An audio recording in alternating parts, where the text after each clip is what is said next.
Je crois vraiment au pire moment de la guerre froide, il y avait des physiciens soviétiques qui rencontraient des physiciens américains au CERN. C'était la Suisse est neutre. Et pour moi, c'était vraiment le CERN, c'était l'Europe, bien avant l'Europe. Hein. Et à beaucoup plus grande échelle. C'était vraiment de travailler ensemble, mais dans un but de connaissances communes et sans toutes les vraiment que le meilleur de l'Europe. Pour le LHC, il y a eu tout ce qui a été fait pour construire les aimants supraconducteurs, qui a poussé vraiment toute l'industrie supra à la pointe. Le LHC, c'est l'endroit où il fait le plus froid dans l'univers. Les progrès qui ont été faits en informatique, sur notamment le stockage des données, ça c'est aller au-delà de toutes les espérances. Après, il y a eu beaucoup d'autres choses qui ont été faites, par exemple sur l'instrumentation médicale nucléaire. Tout ce qui a été fait pour les détecteurs, ça a été après utilisé pour la protonthérapie, par exemple.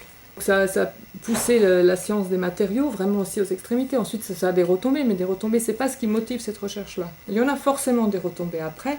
Il y a eu des retombées, évidemment, on dit toujours le web a été inventé au CERN. Moi, ce que je dis toujours, c'est que si une fraction de centimes avait été prélevée à chaque fois que quelqu'un fait www, je veux dire, il n'y a plus de problème de financement de la physique des particules pour des siècles à venir, mais c'est pas l'esprit.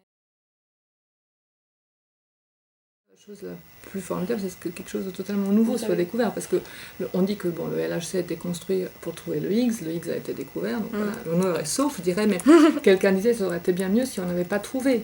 Ça aurait été difficile à vendre ça à la presse et aux contribuables, que c'est déjà quelque chose qu'on n'a rien trouvé, parce que du coup c'est un peu ennuyeux, parce que le Higgs est là où on s'attendait qu'il soit, il a les propriétés pour l'instant d'une particule du modèle standard, voilà, et or on sait qu'il y a beaucoup de choses dans le modèle standard qui ne sont pas satisfaisantes.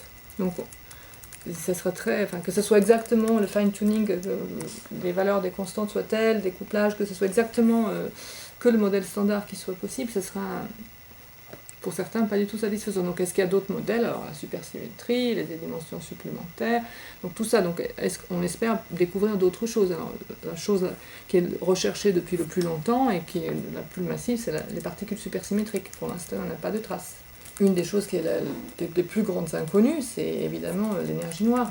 Alors l'énergie noire, le CERN, là, il ne peut rien dire, mais par contre, sur la matière noire, il y a des particules qui sont des candidats matière noire que le CERN pourrait éventuellement découvrir. Donc ça serait vraiment, tout ce qui est 96% de l'univers qui est inconnu, c'est la matière et l'énergie noire.